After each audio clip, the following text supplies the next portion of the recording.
And let's get right on with our meeting. We've got a heavy schedule. We got a lot of speakers and evaluators, so that's great. Our Toastmaster this evening is a gentleman that has really improved in the short 6 months or so that he's been with us. He is a proud daddy of 2. He likes to hike and camp and spend time with his family. Let's give a big welcome to Benjamin Moore.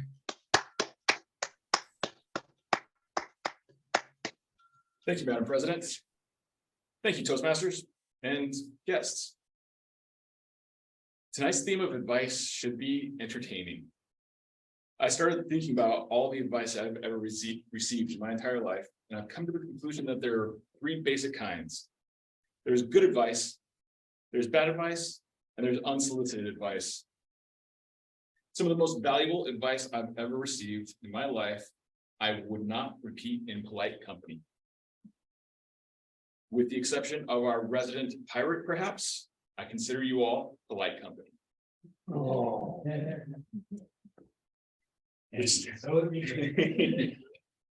I said perhaps.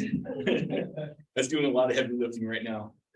There's so much good advice in the world. I often wonder where my station in life would be if I followed every single piece of good advice I've ever heard. I have no idea, perhaps average. Conversely, I wonder how many bullets I've dodged by not following advice. There's also the notion of following advice based on where you're at in life. What makes sense to you in the moment? And do you respect the person giving you the advice? I mean, everybody with kids can ask that same question. You give them the best advice and they still don't seem to want to follow it. The other question is, have you ever gotten bad advice from somebody you actually respect, maybe even a mentor? And what do you do in that situation? It's hard to follow advice from sources that you don't have a lot of respect for. After all, it could be a warning, it could be a threat veiled as advice, or it could even be a trap. But perhaps that's due to personal biases, arrogance, or even ignorance. If you want to look at good advice as a trap, that is. One piece of good advice that all of us tonight have followed is that we joined Toastmasters. And as a person who likes to hear good advice, I can't wait to hear tonight's table topics. But first, I'd like to introduce our functionaries for this evening. A couple people are now doing double duty. Our first is the timer and vote counter, Daryl Zeller. Thank you, Mr. Toastmaster, fellow Toastmasters. Excuse me. Tonight, as the timer, I will be timing all the speeches. Table topics, 1 to 2 minutes. You get the green card at 1 minute. I'll hold up the yellow card at 1.5 minutes, and a red card you get at 2 minutes.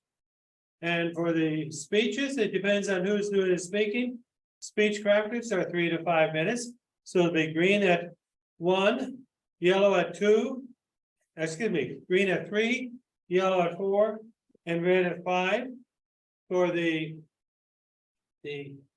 educational speech, we'll see how long that Becky has asked for that one, because, and I apologize to Becky because I put down body language when it actually was supposed to be vocal variety. So sorry, Becky.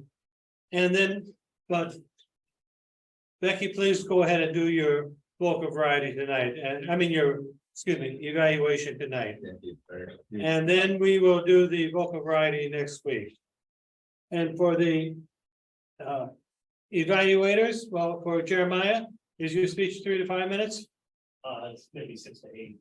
Okay, 6 to 8. So I'll get the green at the minimum amount of time, the yellow halfway between minimum, and the red at the maximum amount of time. And for the evaluators, it's all 2 to 3 minutes. So green at 2, yellow 2.5, red at 3, except for the general evaluator, it's 3, 4, and 5. And I'd just like to mention that our table topics master is here tonight. So she just came in, Mr. Toastmaster. Thank you. And for our all counter and grammarian, I'd like to introduce Dan Truff. Yeah, hi.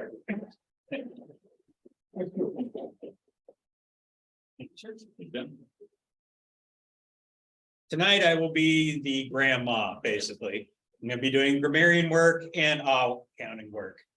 So I will be listening to every word that you say tonight and your use of the English language to see how goodly you're doing or how badly you're doing, which you're probably not doing too badly. And I will be giving a report at the end when called for. And the word of the day, which I am supposed to pick out, is opinion, such as, maybe it's just my opinion that you were doing goodly. Thank you. You're welcome. There. Now no one can see. Thank you, Dan. Now for our Speechcraft portion of this evening. I'd like to introduce one of our Speechcrafters who's been here basically from the beginning of this exercise. With his Project 3 speech, Damika Kamarusari. Thank you, Toastmaster. Good evening, everyone. In our real life, we have both good times and bad times. So today I want to share a terrible life experience I have faced. It was 19th August 2017, just 6 months after my marriage. I joined a marathon with one of my friends, and we both finished and went back to homes. But after a few hours, I got a terrible pain in my legs, and I couldn't even walk properly. So we thought it was just a normal muscle pain, and started all these home remedies like applying gel and massage in the area. So we thought it would be okay in 1 or 2 days time, but things started getting worse, and I couldn't even stand properly. So we decided to go and see a doctor here in Molus. Once we consulted him, he was just surprised to see, and he soon identified the cause. And the condition is called compartment syndrome. And he told us we were already delayed, and he wanted to do the surgery immediately. But considering the medical facilities here in Maldives, we didn't want to do it here. So we decided to go back to Sri Lanka and do it. And when I reached Sri Lanka, an ambulance was waiting outside the airport to take me to hospital. So they directly took me to ER, and they started taking all these tests to identify the real cause. So finally, they did a MRI test, and they identified that some of the muscles are already damaged, and there's an internal bleeding too. So they wanted to do the surgery immediately to save the life. Considering the condition of my health condition, they wanted to do it while I'm conscious. So they put a injection on my spine to get the bottom part of my body numb, so that they can do it while I'm conscious. So it was like watching a 3D movie for me, because I could felt everything. Well, even though I didn't get any pain. So after the surgery, I was almost there for 2 weeks in the hospital, and I was bedridden for almost 6 months. And those days I couldn't even turn left or right, because I had to see straight on the ceiling of my room. And that was a horrible time frame actually in my life actually. And I thought I would not work again, So however, I started recovering little by little, and today I'm on my feet again because of 3 people actually. One is my wife; she never left me behind during this hard time, and the other one is my doctor, who took the correct decision and the correct treatment at the correct time, and the other one is my company, who gave me which gave me 6-month paid leave during this time. So I should respect and thank them, and that's my story, and thank you very much for listening.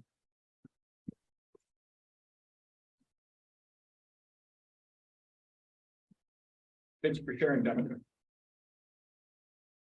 Our next speaker lives in Riverside with his lovely wife.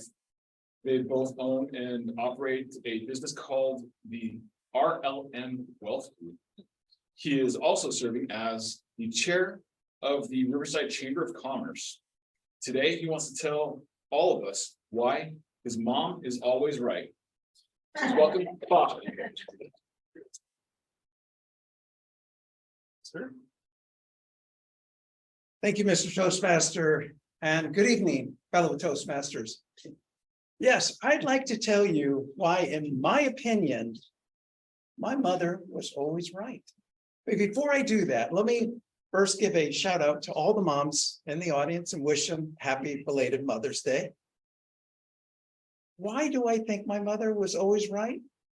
Well, I have a few reasons why I believe that is true, and I want to share them with you.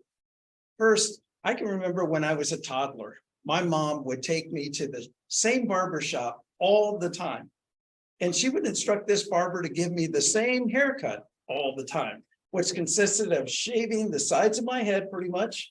And then what little hair I had on top, they would just simply comb it to the side, slick it to the side. And that was my haircut. Now, when I was a teenager, I can remember complaining to my mother, telling her, "Mom, why did you cut my hair like this?" And she would always say, in her opinion, she thought it looked good. But now fast forward to today. And do you know that same hairstyle is very popular with men today? So I had to stop and think, Mom was right. So another example I want to share with you. My mom would watch a cooking show and an exercise show Monday through Friday. And this was back in the 60s and 70s. So there was only one cooking show and one exercise show on TV. And I can remember as a teenager thinking, my mother must be the only person in the entire United States who watches a cooking show and an exercise show. Now, fast forward to today. There is not only cooking shows, there's cooking channels, and they have cooking competitions on TV. And as far as exercises, you can download literally thousands, if not tens of thousands of exercise apps on your phone. I know this because I have 2 or 3 of them on my phone. And every morning I get in an argument with my phone. My phone says, "Hey, lazy, it's time to get up." And I'm like, "No, it's time to sleep in." And you can guess which one has been winning the argument more. But after all this, I had to stop and think, Mom was always right. And my final argument as to why I believe, or I could say in my opinion, that she was always right, is I'm the youngest of 5 children. After my mother had 3 children, the doctors advised her, do not have any more kids. It could be dangerous for you. But Mom, being the determined person she was determined to have 5 kids. And when she had me, she nearly did die. She actually had to spend a couple of months in the hospital as a result of that. And I think that's what led her to always introduce me as her baby. Even as a teenager, she would introduce me as her baby. And you can imagine as a teenager, that did not sit very well with me. Okay, and I'd ask Mom, why do you call me your baby? And she would look at me with this face, a very stern face, yet loving at the same time. A face only Mom could give, right? And she would say, because you're my baby. So how can you argue with that? So Mom passed away in May of 2005. And at her eulogy, I remember sharing that story about Mom calling me and introducing me as her baby all the time.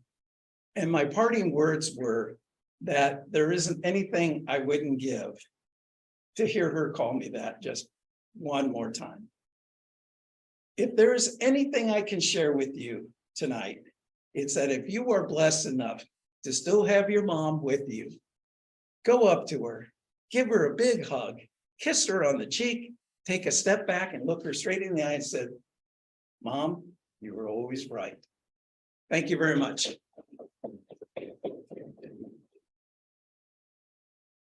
Thanks, Bob. I remember my mom always telling me my part in my hair looked like a road map. To this day, Every time I look in the mirror before work, I think of exactly what she's saying and get it as straight as I can. Our next speaker is very close to her immediate family. She's got one brother, no children of her own, but is currently in the process of trying. She's graduated from Cal State University of San Bernardino with a bachelor's degree in mathematics. She works from home with her husband and is currently studying for several exams to become a financial advisor. She thoroughly enjoys working out, and in the past, she's tried CrossFit where she squatted her own body weight. She loves to travel with her husband, and they've hiked the Grand Canyon, and they've hiked through the snow and ice in Yosemite. And their next adventure entails traveling to Africa for a safari at Kruger National Park, and then to Iceland to see the Aurora Borealis, dog sledding, and hot springs. Let's welcome Taryn.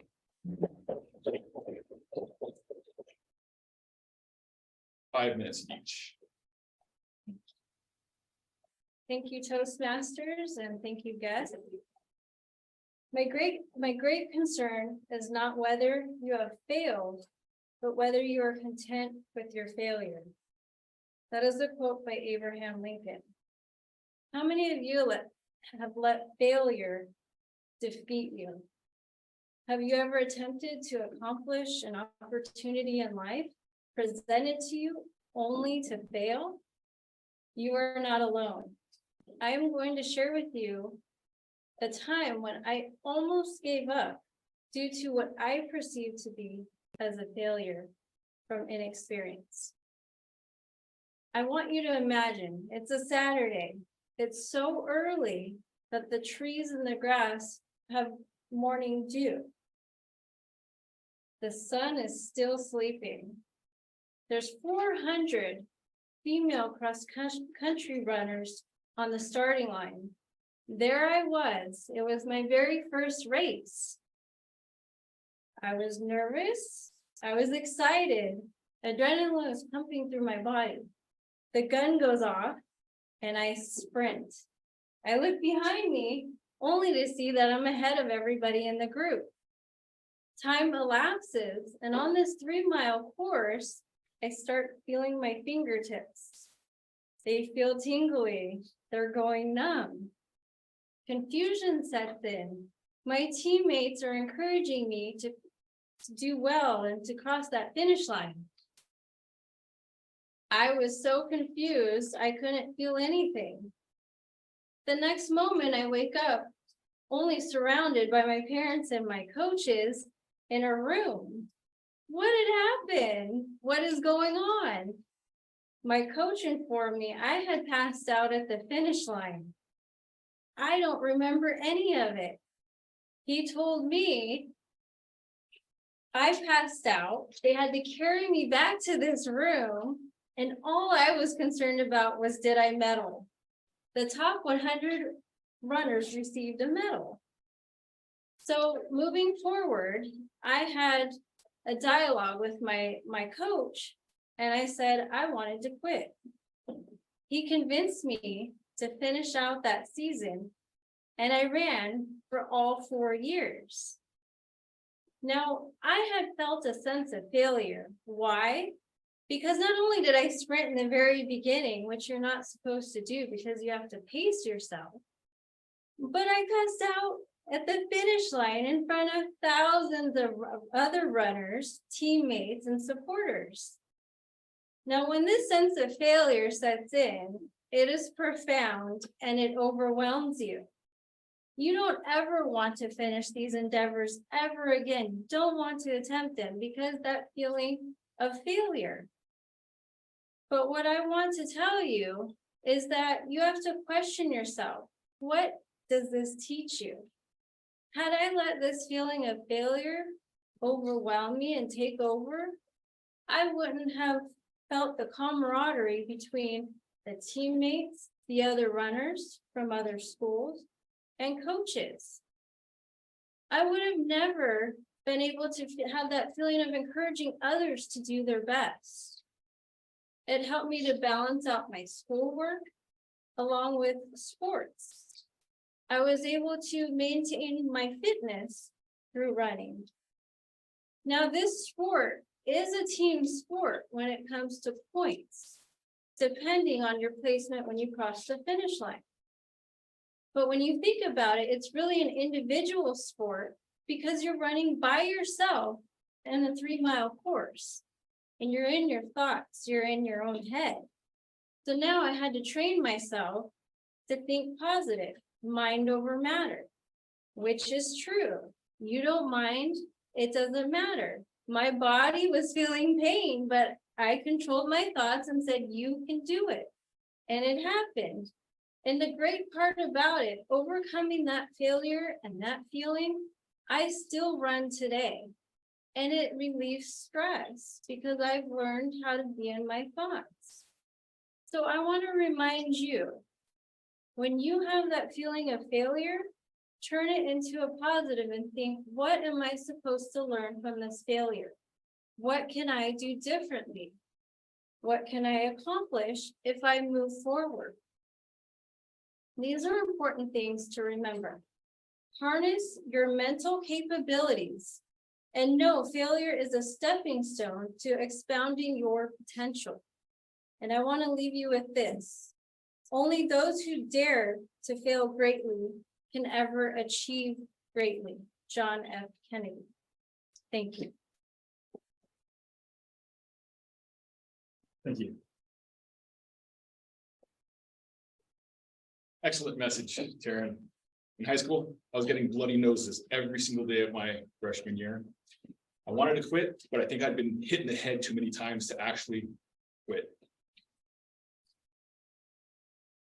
That rounds out our speech crafters for this evening. Next, our next speaker is our educational speaker. And tonight's speech comes from our 4th longest serving mentor for District 12. She's won numerous evaluation contests, including at the district level 3 times. She's taught evaluation at the Toastmasters Learning Institute several times. She lives near Mount Rubidoux, and enjoys playing cards, calling bingo, and belongs to 3 Toastmasters clubs. Her speech is an educational speech at 5 to 7 minutes and is titled Evaluations. Please welcome Becky.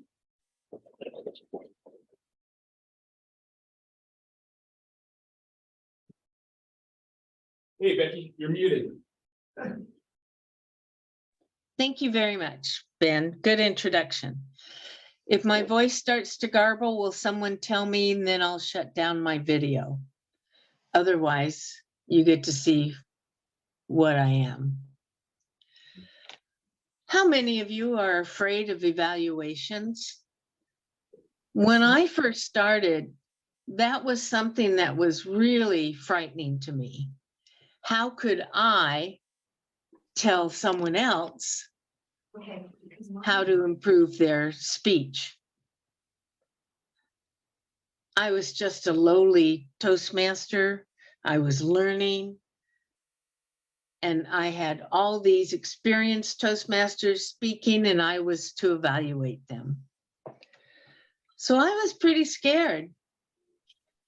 And then I learned that you don't need to be scared of it, because it's your thoughts, your evaluation.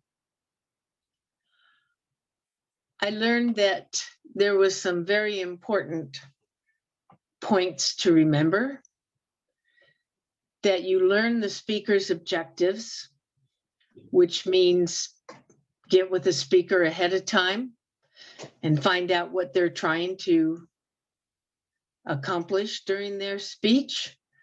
Are they wanting to be persuasive? Are they wanting to be educational? What is it that they're going for? And I also learned that you need to really listen actively. Focus on the speaker, because that's your main concern as a speaker. You suit your evaluation to the speaker. No matter how long they've been in Toastmasters, suit your evaluation to the level that they're at. It is very hard to evaluate an experienced Toastmaster like Daryl or Mary Ann, but it can be done, and you can do it. If you just remember to personalize your language, give positive reinforcement, help the speaker become motivated, and most of all, you evaluate the behavior, not the person. I've not liked a lot of people that I've evaluated. And if I had my way, I'd tell them why I didn't want to evaluate them. But that's not the purpose of helping them to learn and grow. So you give positive reinforcement by letting them know how it came across to you. And to do that, you use active words. I thought, I liked, I heard. I really liked when you blah, blah, blah. Nourish self-esteem. Gosh, Pierre, that was such an interesting speech. I really liked how you presented it. You were so organized, had great eye contact. And then, of course, you always want to give 1 or 2 suggestions, because what's an evaluation without a suggestion to go home with? Pierre, I suggest that you pause when you're giving your salient points. That way it gives the audience time to sink in. And if you're going to name a lot of Chinese restaurants, slow it down and pause between each one so that we can hear and understand what you're saying. That's just an example, but I have told Pierre that before. You want to motivate the speaker. You want to give them reason to come back and do another speech. Otherwise, if you do a whitewash, which is saying nothing but good about them, they won't learn anything. Also, if you do a slam dunk or lambast them, they're going to go home feeling pretty bad about themselves. If all you evaluate by saying, you did this, you did that, you did this, blah, blah, blah. So mix it up. Use the I words. I liked, I felt, I thought, I think it would be better if. Show that you care. Suit your evaluation to the speaker. Learn their objectives. That's very important. There was a gentleman in my Thursday night club that he gave a speech about saving for retirement. Well, that's a very nice speech, but it didn't fit the audience. There was only 2 people there that were under the age of 70. So it's important to know your audience as well, but also to know who you're targeting. Evaluate the behavior, help the speaker become motivated, give them encouragement to come back and give another speech, nourish their self-esteem, and most of all, show the speaker to improve. And to do that, it's a simple, I suggest, not if I could suggest. You don't could anything, you will. You suggest. And to that, you'll be a great evaluator and help the speaker along. Mr. Toastmaster. Becky, wonderful advice. I once received critique that made me so angry. I let it be known. I never seen that person again. And it turned out to be the best piece of advice I've ever gotten. still wanted to punch him though. I'd like to change things up a little bit and introduce our jester for tonight, Pierre. Good evening, everyone. I have a few jokes for everyone on our topic this evening. I decided to go not so much jokes about advice as jokes on advisors. Okay, first joke. I just went on TripAdvisor.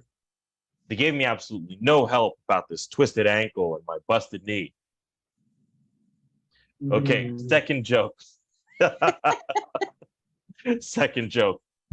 One that spoke to me having been in this situation. A doctoral student and that student's advisor walk into a bar. The advisor orders a rough draft. They sit in awkward silence for 8 months. Okay, last joke. Who handles financial matters in a convent? In a convent? That's none of your business. That's it, everyone. Thank you. Rough drafts are tough to choke down for a while. Now it's time for the part that I've been waiting for this entire evening, our table topics. Please welcome Annie.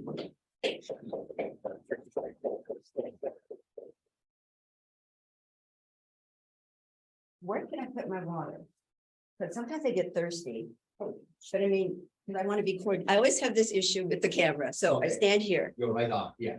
but my water, where should it be? Just right here? Okay, and then I'm gonna be asking one of those people a question, not the first one. When I ask my question, do I look here? 'Cause I know I've been turning around. I don't think that's right. Do I look in the computer? I want to make eye contact with the people on the, Camera. so should I move? But then once I move here, am I out of the frame of the camera? You can see yourself on the screen. You can sit down. I could sit down? Yeah. Well, I got a chair. Can I sit here? Oh, No. Sit over the side. I'm lost. You sit I'm over- nervous. I'm lost, Your everything. your camera is picking you up now. So Right. Move out of the camera, you sit over in one of the chairs on either side. Oh, yeah. Okay, I appreciate that. But I mean, let me get back to my other question. When I asked the question of the person on the Zoom, where do I look? So I'm making eye contact. Camera. Oh, still continue to look at the camera. Okay. Thank you. I don't know. I'm still getting used to this. I don't know how long it's going to take, but thank you for your patience. Good evening, everyone. I am so pleased and so proud to be your table topics master tonight. I haven't done this for a couple of years, especially during the pandemic. And I've got some great questions for you guys. My first question, as you know, it's actually about graduation. As you know that right now we have a lot of graduation ceremonies for high school and for college. And at the ceremonies, they always invite somebody to come and speak. So if you were invited to a graduation ceremony, what are the words of advice you would give to the class of 2023? Daryl.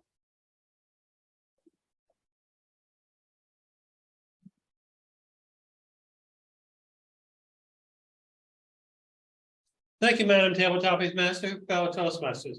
What advice would I give them? Actually, I think I'd give them some advice of take a look at the silent generation. What were some of their characteristics? They had to do it for themselves. So in my opinion, this is something that we're losing these days because we are asking other people to do it. We're looking for artificial intelligence to be able to provide us the answers. Why not learn how to get the answers yourself? Just go ahead and do it. We're looking at other people to provide us information to do the work for us. Why can't we do it ourselves? Now, honestly, if we want to go back and take a look, I'm not saying go back and do everything that the silent generation did, but go back and take a look at how they became self-sufficient, how they relied on themselves.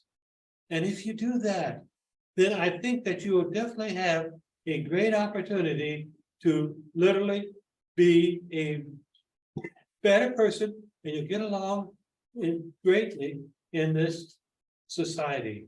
Madam Table Topics Master. Thank you, Darryl. So, how many of you remember the movie Back to the Future? With, now I'm dating myself, with Michael J. Fox and Christopher Lloyd. I've always been fascinated with time travel. And let's say that we did have a machine that was invented where we could go back to the past or into the future. Please tell me, which direction would you go? Would you go into the past, and what year would you want to go back to? Or would you like to go into the future? Mary Ann.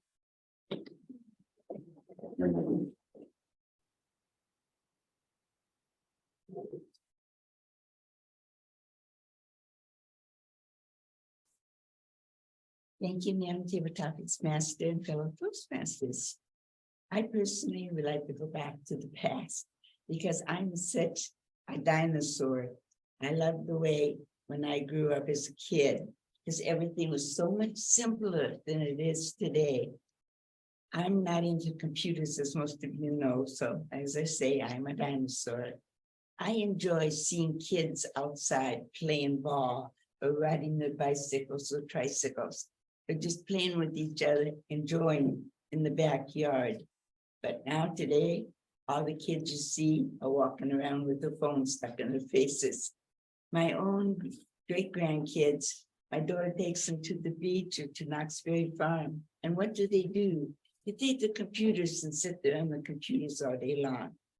I love in the past where kids had to be kids. And when they were at my house, they played outside on the swing, on the teeter-totter. I had them play games. I say, no computers in my home. So I don't know about the generation today because I kind of worry about our kids and what's happening and the way things are changing. So yes, I like to go back to the good old days. And Thank you. Thank you, Mary Ann. That was very insightful. Thank you so much. You never know what you're going to hear when you're in here.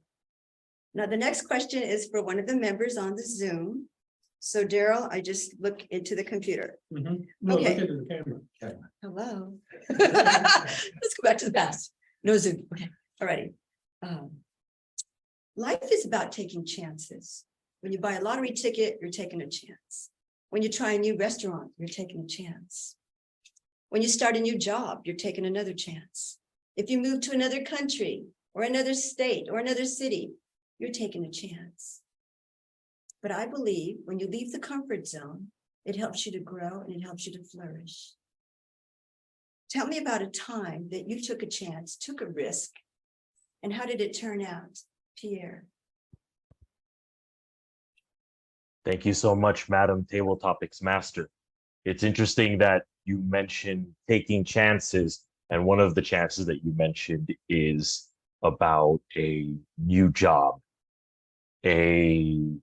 Just a little over a month ago, I did submit an application to a position locally here in Riverside City in Riverside County. I had no idea how it was going to go. I had no idea that, or my expectation is that it would take a few months for even hearing any responses. What a shock it was that the people hiring wanted to move very quickly. They interviewed me within 2 weeks, and yesterday, to the shock of my life, they actually offered me the position. I signed the paperwork accepting it. I'm still a bit shaken. I was surprised that they wanted to move this quickly, but I took the chance. It was almost like putting a message in a bottle, because the past few years, I hadn't really had much luck in terms of getting even to the second round of interviews. But I have no idea what stars and planets aligned for this to happen, but I rolled the dice and this time came up on the lucky number. I have no idea how that happened, but thank you so much, Madam Table Topics Master. Thank you, Pierre. And I do believe that that was faith that I even asked you that question. So, hey, I think the stars are lined up. Good luck. Okay, my next question. Let's pretend that you entered a contest and you won first place, and the prize was a 2-week trip to any destination. It would be all expenses paid. They would pay for your plane ticket, your hotel, and they would give you spending money. And go ahead and choose a destination, a place that you want to go for those 2 weeks to relax and have fun. Bond.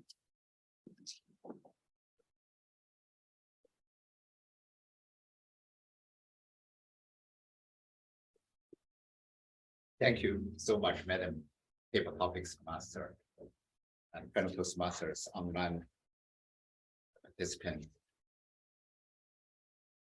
First thing that comes to my mind is if 2 weeks, I can do whatever I want. As far as I can travel, I would go to Japan. I think now it's a little late to see the cherry blossom, but there's still lots of good stuff in Japan. The food is great, and all this barbecue beef, the best in the world. I have some good memories when I was traveling around in the world, the business trip. I visited Japan a couple of times, but it's all under the business condition, business circumstances. In my opinion, when we really travel for pleasure, Japan really one of the destinations we should really get engaged. Food is one thing, and all this view, Tokyo, the countryside. I really want to go there as purely for a trip, no business, and just go wherever I want. This is first thing come to my mind. I really haven't got all the ideas, but basically, Japan definitely is a place worth visiting. Thank you. Back to you, ma'am.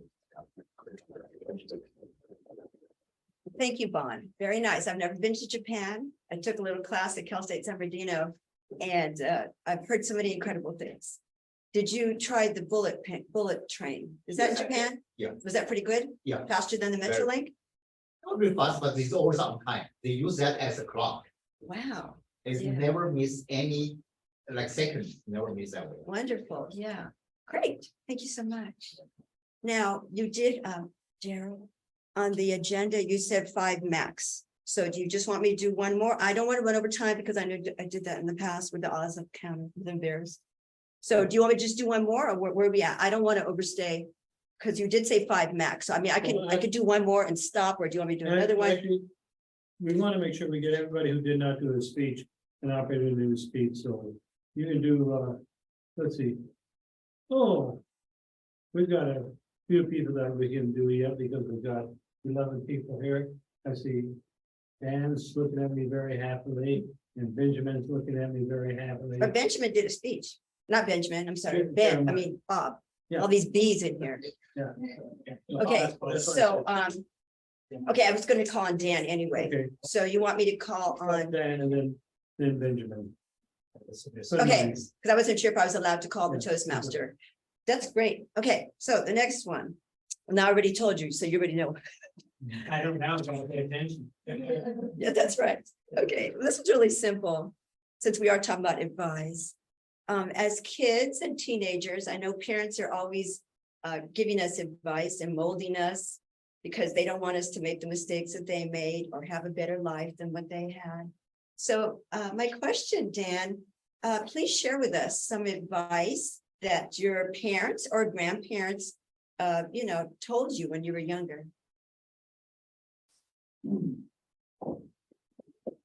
I didn't follow it.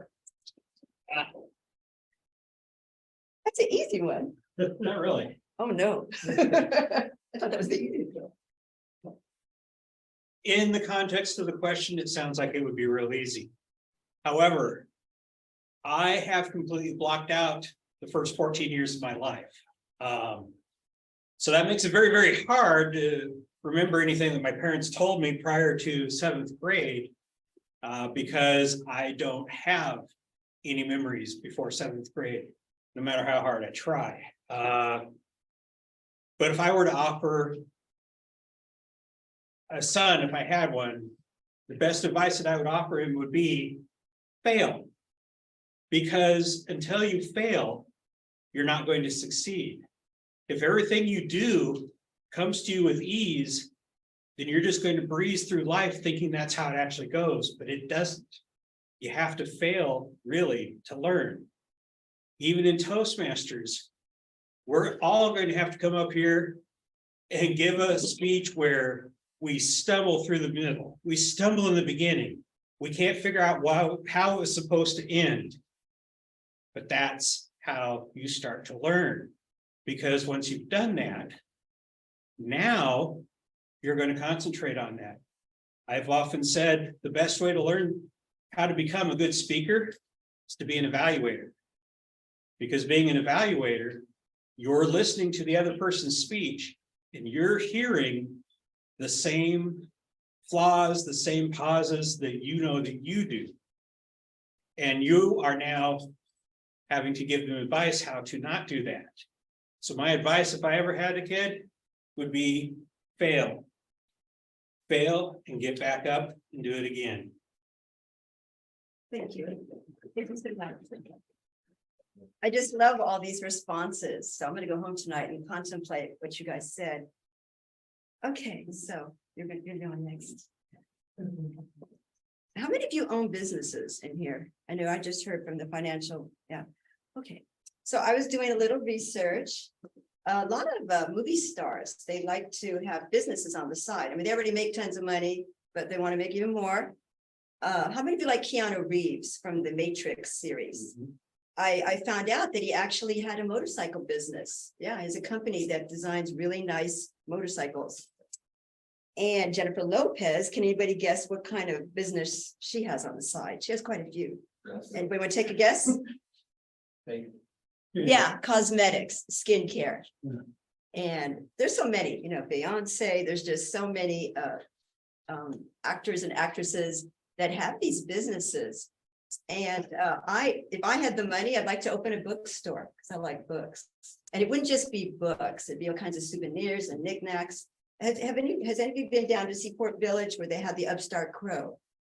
No, okay, it's a really cool bookstore, but they don't just have books, they have jewelry, have a little bit of clothing, and then they have books and pictures. And whenever I go to San Diego, now it's closed down for a couple of years, but I love that place because it was so unique and they had unique stuff. So my question for Benjamin, if you had a lot of capital, lots of money, lots of connections, and a great place to open a business, what would be your favorite business or company to open and be an entrepreneur? Thank you. Mm-hmm. I'm going to assume limitless capital here. And I think I'll follow another model of maybe starting an electric car company. Why not? It's been done and it seems to be successful. Now, parlaying the success of an electric car company, I can't imagine why I wouldn't start my own rocket company. Because there's other planets than Mars to explore. There's little planetoid called Kuzny that follows the Earth around the orbit. It's a really interesting little rock out in the middle of nowhere, occupying one of the what's called little spots in space. It'd be fascinating to visit a stationary rock in space. Well, why stop with a rocket company? Why not start a social media company too? And so you could basically say whatever you want and allow anybody else to say whatever kooky stuff they like to also. That's shooting for the stars. There's the other side of that. Why not build a company to dig giant holes beneath Los Angeles? That might speed up traffic a little bit better and maybe bring in some capital on that direction too. That's how I would imagine I would spend my unlimited capital in businesses. Thank you. Thank you, Benjamin. Wow. Okay. Like I said, I'm learning stuff all the time, and I like the way you think big and you went beyond the first and kept going and going. And it would be nice to be Jeff Bezos or one of those big shots that can actually make their dreams come true. And actually, Huh? Growing point, it's just spot space. Okay, so yeah, and I always appreciate that when people share their dreams and it gives me ideas because I'm really into creative thinking and coming up with things that we've never had. And that's what's great about America, because we really support the entrepreneurs. And I love our movie business because I feel like we have some of the best movies in the world. Is that it, Daryl? Is there anybody else? I don't want to forget anybody, so let me know. I think everybody has had a chance to speak now. Are we good? I think so. Okay, that concludes my table topics and thank you to all the participants. I enjoyed it.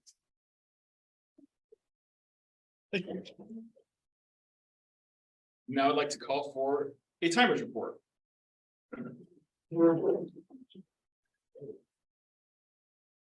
I'll just give the timing report for the table topics also.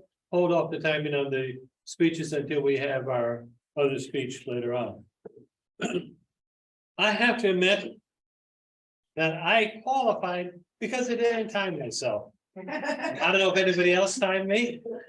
I don't know, Pierre, did you time? No, okay, good.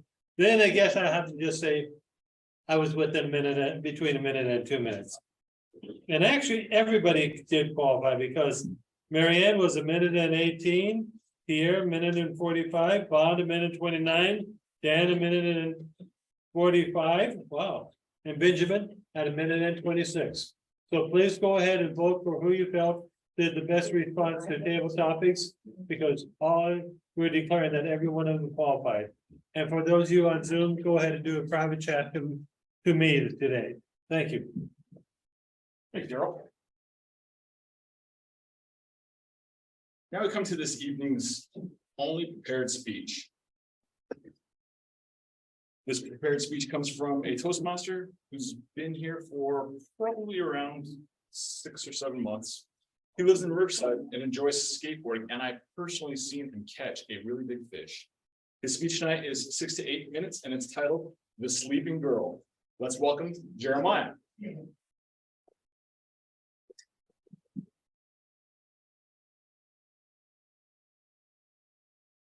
Thank you, Mr. Toastmaster. Good evening, fellow Toastmasters and guests. On February 17th, 2017, it was a rainy Friday night, and I got a call from my wife. She needed me to come down to the hospital with her. You see, she was 8.5 months pregnant, and she was in for her final checkup. And it was discovered that there was a problem with the baby. There was low oxygen levels. This could be from the umbilical cord being wrapped around the baby, or just pinched or cinched. Well, it wasn't an absolute emergency. It most certainly was urgent. And after discussing with the doctors, the baby was coming that night. We were ready. Our nursery was set up. My wife was already on maternity leave. We had the car seats in the car. The baby already had more clothes than I did. We made a call to our family and let them know baby was coming early. Because of the necessity, my wife had to deliver the baby via cesarean section. So she was whisked off to prepare for surgery, and I was given a set of scrubs and a hairnet for my beard.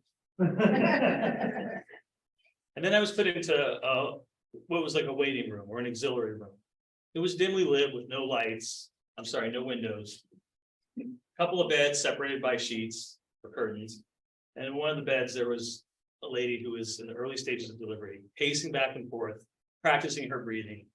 Then there were on the other side, there was a girl who was asleep and a nurse's station, and then me sitting there in my scrubs with a hairnet on my face.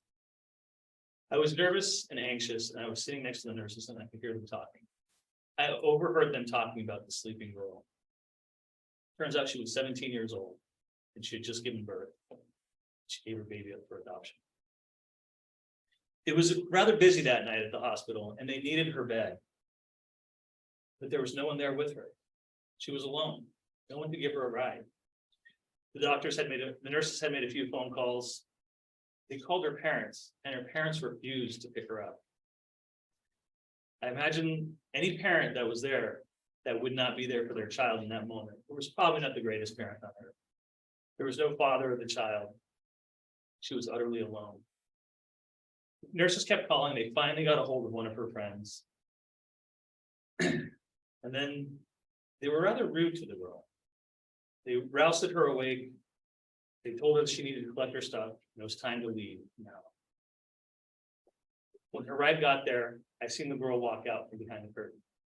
She was even younger than I imagined. She looked even younger than I imagined. Her hair was matted and disheveled. The mascara streaks ran down her cheeks. She walked slowly. She was wearing an oversized sweater and oversized sweatpants, and she was clutching a baby blanket to her chest. She slowly walked out of there, exhausted, sore. She left without her baby. I wanted to reach out to her. I wanted to tell her that everything was okay, that she made the right choice. And I only saw her for a couple seconds, but it left an indelible impression. But I didn't have time to think about her too much. I had more pressing matters at hand, like the birth of my son. My son was born happy, healthy, perfectly fine. We were moved into our private room where we sat there. Baby had eaten. My wife was sleeping, resting peacefully, and I held my son against my chest. It was the happiest day of my life, but I had this deep, profound sadness. I couldn't stop thinking about the girl. I thought about the juxtaposition of her situation and ours. Here we were with a stable family and home life. Hers was neglect and chaotic. We had the means to take care of a child. She was probably poor and underprivileged. My wife had the support of me throughout this entire time. And we had the support of our family and friends. And by this time, our parents already wanted to see our kids. And our friends were calling us, asking us what we wanted to eat when we got home. She was utterly alone. But there is a silver lining. The baby she gave birth to, the baby she put up for adoption.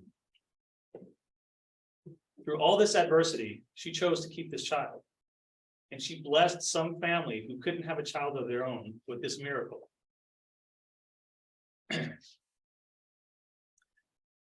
I don't really talk about this much. And in fact, I've never told my wife. I didn't want to burden her. I just thought that she didn't need to carry the weight of the sadness of this world. And I often think about her. Think about how she's doing. I'd like to think that she's doing better in life, that she's got an education, that she has found somebody that would take care of her and help her on her way. The truth is, she probably doesn't. She has the cards stacked against her. Then I think about the kid. That kid's the same age as my son. And that kid's out there running around, doing the same things my kid's doing, going to school, playing with friends, playing video games, being a little pain in the butt to their dad. And this gives me peace inside. This is all because the sleeping girl, the child's mother, she chose compassion. She chose life. Mr. Toastmaster.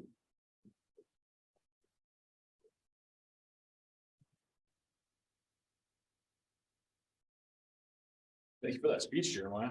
It's powerful. Now I'd like to call for the timers report.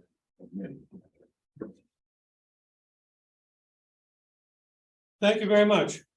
For the speechcrafter speeches, the time was 3 to 5 minutes. They all qualified. They make it 3 minutes and 22 seconds. Bob, 4 minutes and 6 seconds. And Karen, 5 minutes and 20 seconds. You used 20 seconds of your grace period. Way to go. Becky's education was supposed to be 5 to 7. She went 6 minutes and 47 seconds. And this is one of the few times that I've seen Becky give time back to us. And then Jeremiah said he wanted 6 to 8 minutes, so I didn't give him the green at 5. I gave it to him at 6, as he said, thank you. So he went exactly 6 minutes. So with that, everyone qualified. Please vote the best speaker. Thank you, Harold.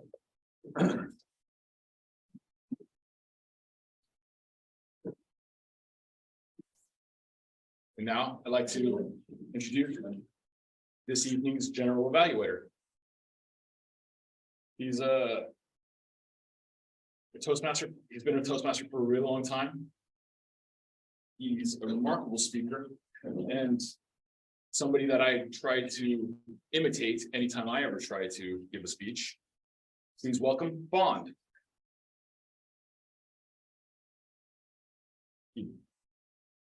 Thank you, Mr. Toastmaster, for the remarkable introduction. I'm really flattered. So this is the part we are receiving and giving the feedback and help members improve their skills and get some feedback. It's my pleasure to lead this part, and we have a few speakers. Consequently, we will have a lot of evaluation. I really look forward to this session. Our first evaluator will be evaluating our speech crafters speech. And please help me welcome first evaluator, Pierre. Thank you so much, Mr. General Evaluator, and thank you, Damika, for your speech. Tonight, Damika shared with us a speech about a very personal experience, one that certainly just from hearing it, I can only imagine must have been so frightening. One where you go from feeling healthy to needing so much medical intervention in order to maintain a function as simple as walking. And so, Damika, what you did really well tonight, you had a story that fit within the very brief time constraints. It was very well organized. You told us what the story would be about. You gave us the beginning of it. You told us the middle while they were performing the surgery. And I liked how you ended it on a note of gratitude, how this was a horrible period of your life. You thought you would never walk again, but with the support of your wife, of your family, and even of your company, you were able to help move past it. However, if I were to give some suggestions as a challenge for next time, what I would suggest is that you told the story with a constant speed, volume, pitch, and tone.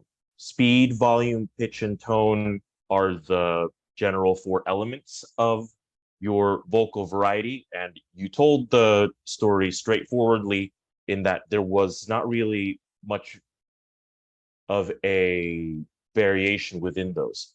So speed is when sometimes you speed up your rate of speech or sometimes you slow it down, and the choices you make on that speed will communicate different emotions. If you can also make your volume go high or make your volume almost like a whisper, and again, those will communicate different emotions as well. Sometimes if you make your pitch go higher, it can help communicate some fear, or sometimes when you make your pitch go lower, it communicate the gravity, the seriousness of the situation. And then tone is a bit weird. I guess I like the words vocal quality, timbre. Those are the smooth qualities of your voice, or maybe you decide to go gravelly, or for example, think of like I don't know Sri Lankan cinema very well, but I used to watch a bit of Hindi cinema, like a young Shah Rukh Khan versus like an older Amitabh Bachchan, or even just like Hrithik Roshan playing like his roles as a thief in Dome versus his roles as an alien in Krish. So like the vocal quality changes and how rough or how smooth the actor may decide to change it. But if I have a challenge for you for next time, channel your emotions when you're telling a story, especially a personal one. And if you tap into those, then your speed, your volume, pitch, and your tone, all of those will follow. Give that a chance for your next project. Thank you very much, Dom. Thank you. Thank you, Pierre, for the advice. Very insightful. So now we have second evaluator, Wen Pierre was speaking and Toastmaster Benjamin just approached me and asked this question. I thought it very interesting, so I would like to share here. Looks like from the Speechcrafter's speech perspective, we always have the same evaluator. This is exactly the design in our Speechcrafter program. It's called a guide and the Speechcrafter pair. So they all together, even in the Toastmasters meeting, they have kind of guidance, perspective and interaction, even out of the Toastmaster meeting. When they are starting their program, they also supposed to receive some support and help from their guides. This is how they always have a same evaluator for their speech. So with that said, our second evaluator for the Speechcrafter's speech is Daryl. Please help me welcome Daryl.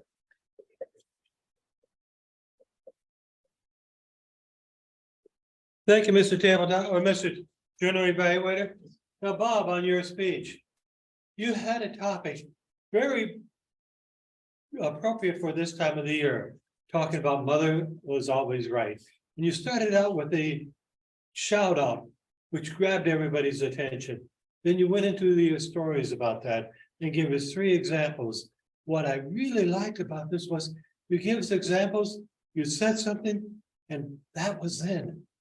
And this is now found out that, hey, what you did as a child now is very popular. So this is something that was very interesting for me to watch you do this. You had mostly outstanding gestures. However, there is a few times when you really didn't have a purpose for your hands and you clasped them together. To me, this is always distracting. And I'm wondering, is you guys trying to pray or something? But literally, I would suggest when you don't have something to do with these hands, don't do your sides. But that's my own opinion, and that's what I can really say. On your speech, your voice, very enthusiastic, completely going on there.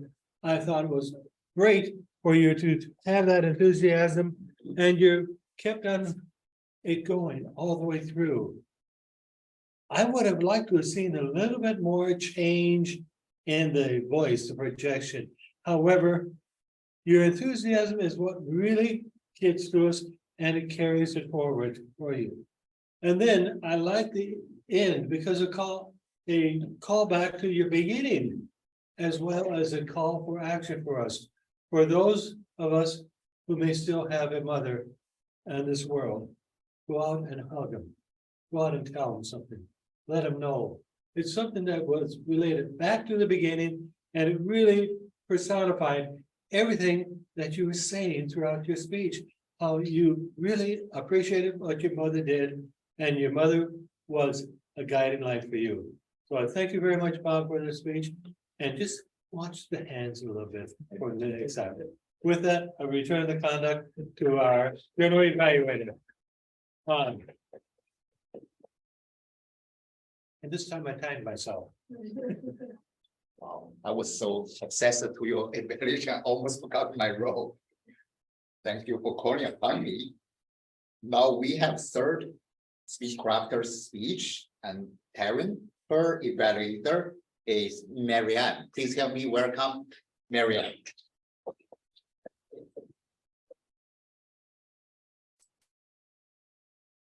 Thank you, Mr. General Evaluator. Those are his messages, appreciate you, Tara. I love listening to you speak, and I was looking forward to your speech this evening. So I had to evaluate you, and I thought, oh, we need someone better than me.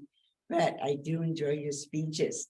And when you start talking about how you had a failure in your life, that shocked me because I just can't see you with any failures in life. You have so much confidence up here when you came and started in Toastmasters. You speak so clearly, and you got a beautiful voice to listen to. But I like how you did this, how you talked about your failure. You talked about a beautiful day that you went for a race. And then you told us how you got started to feel terrible when you started running in the race. And then your fingers were getting numb. And then the next thing you know, you had passed out. So you had description of that day. And then you thought, I failed. But then you decide you're gonna quit. And then you decide, no, I'm not gonna quit. And I think that's happens to all of us. We want to give up and say, not doing it no more. And then we decide, maybe we can do it. And you did it. I love that. I loved the quotes at the end of your speech. And it was a special message for each and every one of us to hear about failure and how to get over being a failure. Maybe I suggest name someone like your husband or a friend that stood by you and kind of helped you when you thought you were failing, when you're doing your races and that. But you did tell us how you came back and made yourself have the promise that you can do it and that you won't failure in it. Oh no, I thought your talk was really a message for each and every one of us. And I'm looking forward to many more of your speeches in the future because that was really an informational speech. And thank you for that. This is generally evaluated. Thank you, Marianne. I noticed this time you come up with the time now. Congratulations. So we are done with the speech crafters speeches, and we have second part of this Speechcraft program, which is the educational speech. Tonight we have one educational speaker, which is Becky, to talk about how to give and receive evaluation to evaluate her speech. Please help me welcome Dan.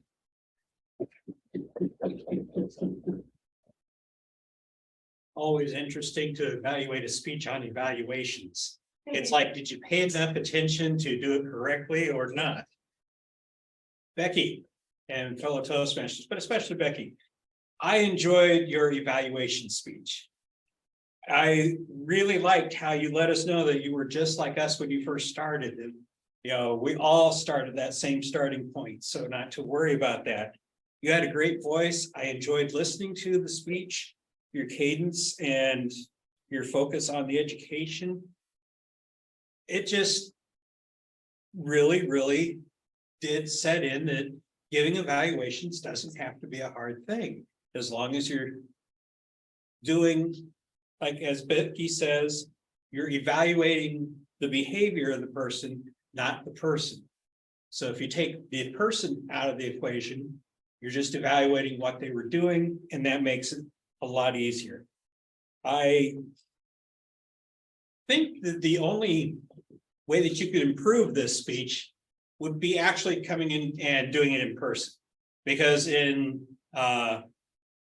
Zoom, it's really, really hard because I could tell you were having some kind of body language, but when you're only seeing this much of a person, they can do all the body language they want, and it really doesn't matter. Great speech. We learned a lot, and I hope we all can take that to heart and give excellent evaluations from now on. There's no more excuses. Mr. Evaluator. Thank you, Dan. Wow, seems you are still in the body language mood this week since you gave that speech last week. Well done. Okay, now we are done with the speeches for the Speechcrafter program. As a Speechcrafter coordinator, I really appreciate all the time and efforts. Either you are Speechcrafter or you are a regular member, and the time you have put into this program. I'm sure we all have learned a lot, either in the program or as a regular member. So now we come down to our regular speech. And tonight we have one regular speech. And to evaluate his speech, please, we have one last minute, the volunteer. I really appreciate that. And please help me welcome Annie.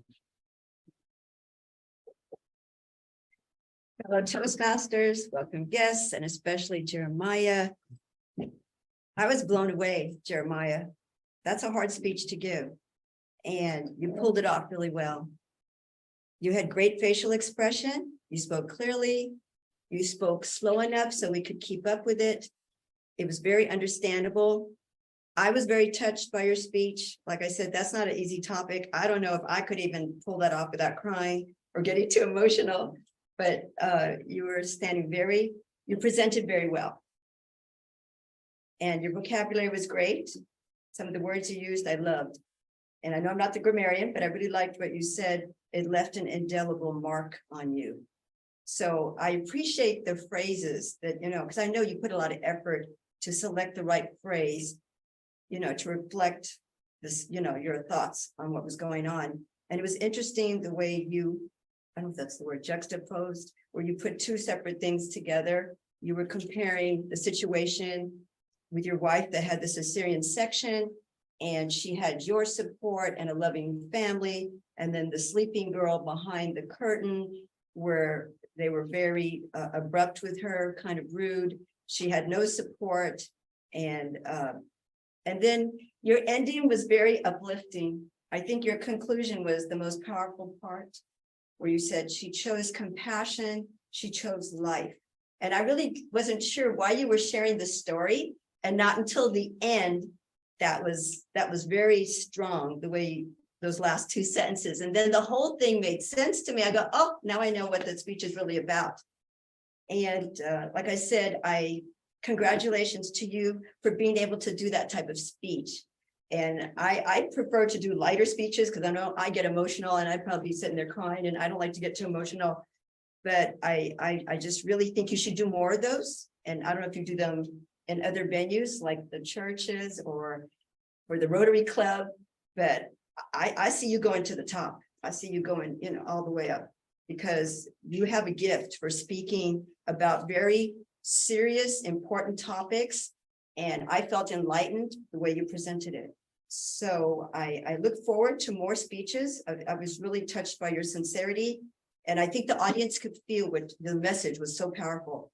And also, there's I have to say about improvement. The only thing, maybe a little bit more, you were serious, your words were of conviction, but maybe more hand gestures, and maybe you could work that in a little bit more. That's my only suggestion, but I was very touched by your speech.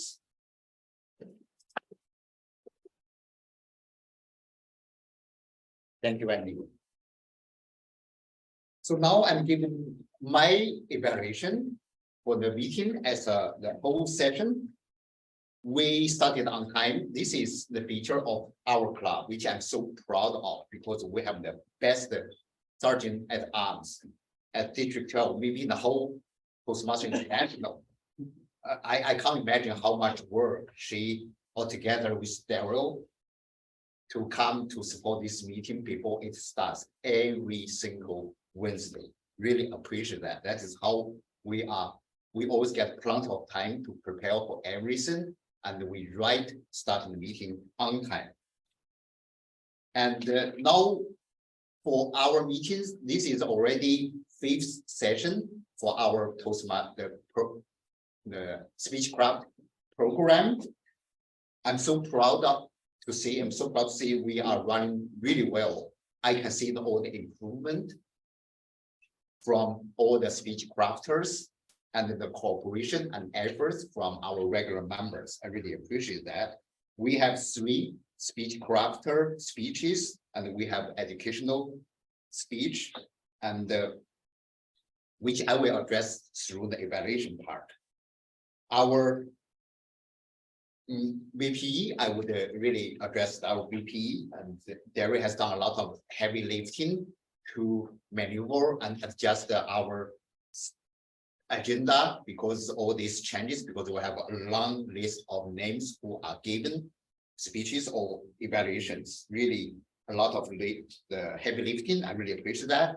And today, of course, our Toastmaster Benjamin also has done a lot of heavy lifting, because all these last minute changes of our agenda, and he handles that adjustment really well, and the approach to some members personally to handle all these roles to make sure all these voices are filled properly. Table topic session. I really love this session. This is first time I heard our new member Annie to lead this session. A lot of interesting questions. I can imagine, I can see these efforts and the research you have done to bring up those questions. Daryl, you let him talk about the best advice for class 2023. This is a subject I so much relate to, because this past Monday, I just attended my son, Jack's, the high school graduation, a lot of fun and a lot of thoughts. I appreciate that Daryl told some advice, like think about the second generation and how they are doing, what we can learn from them. And Marianne, second table topics, the speakers, Marianne talked about if she can travel, which direction she would like to go. She wants to travel to the past because life in the old days was much simpler. That's a very good point. And Pierre, third table topic speaker, Pierre, congratulations. I'm so thrilled to hear about the leap on your career, and you taking the risk and you get a good result. And keep doing that. Myself, and you talk about if I got 2 weeks travel price, which country I would like to go. I talk about Japan, which I definitely is on my to-do list. If I really have this kind of freedom, term of time and finance, definitely I will make that trip happen. And then talk about any advice he has got from his last generation, parents or great parents. And he talked about the strong point, feel, just dare to feel and get back up on. That's a very strong point. And I think it applies to all the generation, to any circumstance. And Ben talk about if he has got a lot of capital, what he would like to do. Lots of ideas, electric car, rocket, and do something to the outer space. Yeah, I can see you have a very creative mind. And then general evaluation, I have to move quick because my time is short. Pierre, I like how you repeat the whole stories for Speechcrafter, Amica, and I like how you suggest him to channel your emotion, channel your voice, give your voice some volume, pace, and tone. Daryl, I like how you talk about the hand gesture to Bob and Miriam. Your suggestion goes to parents' real life. Next time, if you want to give up, get somebody to help you in the race. This is very good point. I just got it. Then I like how you use your body language to show the camera about how to change the pace. Annie, I like all these suggestions and the positive vibe you give to Jeremiah's speech. Overall, great meeting today. That is my evaluation. Thank you. I guess I still run over time because our timer is Daryl. He will count to 1 second. So.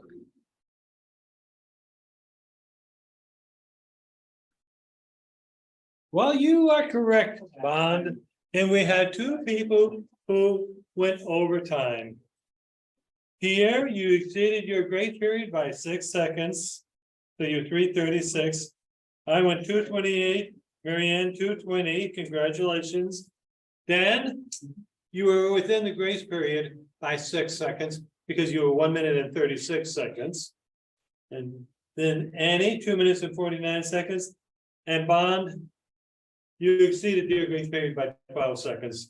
So it was 5:42 for you. So please go ahead and vote for who you felt did the best job of an evaluation. And return contact to our general evaluator. I'm just the man, a few words. Thank you, Ms. Timer. Also, once I didn't have time to mention that, appreciate your service as a timer. I feel sorry when you came up to speak, and we should find some way to help you for your timing. And today you can give a quick shout to maybe, for example, on the virtual side to the Pierre. He's such a great timer. Maybe you didn't give that shout out and we didn't notice that, but it's just a thing, just a head up. Thank you so much for the timers report. Now I will be calling upon the individual reports for this meeting. From those reports, we can give some more details how we did when we speak regarding those filler words and those grammatic errors or good usage of this English language. With that said, please help me welcome Grandma Dan. Well, short and sweet of it is, as far as a Speechcraft meeting tonight, we all did really, really well. I was more mesmerized by the speeches and really did not hear hardly any crutch words being used tonight. Some of terms that I actually did hear that I liked were, Taryn, I like the way you described the morning with the dew on the trees and the grass and the flowers and I mean, I suppose that's what it's like for people that get up in the 6 o'clock in the morning, if there is such a thing. I don't know if there's anything before 8. So, and Becky, I really liked when you said we get to see what you are. So that kind of and then your use of the term salient points. Now I've got to look that up because it just sounds so cool. And Ben, I liked you still want to punch him though. I'm with you right there on so many people. And then that you assumed limited capital or limitless capital. Wouldn't that be nice if we had limitless capital? It's like I can only think of the first 27 capitals. After that, what comes after C? Any number about the word of the day? Oh, Bob used word of the day. In my opinion, he was the only one. I guess I remember I did that. I use that. Oh, you got an opinion. Okay, yeah, of course. Thank you, Dan, for the accounting and grammar report. With that said, I think we have done this general evaluation portion, and thank you so much for each and every evaluator for this session. And I will turn the conduct back to our Toastmaster, Benjamin. Thank you, Mr. General Evaluator. Now for the fun part of the evening, funnest, in my opinion, the awards for best table topic. Mary Ann. Yay.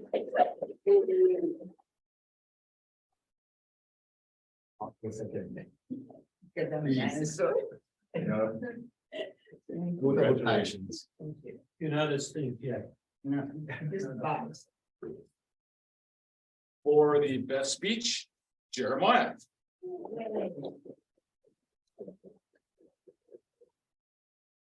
Here's your review. Boss, look this way. Got it, thank you. And for our best evaluator, Annie.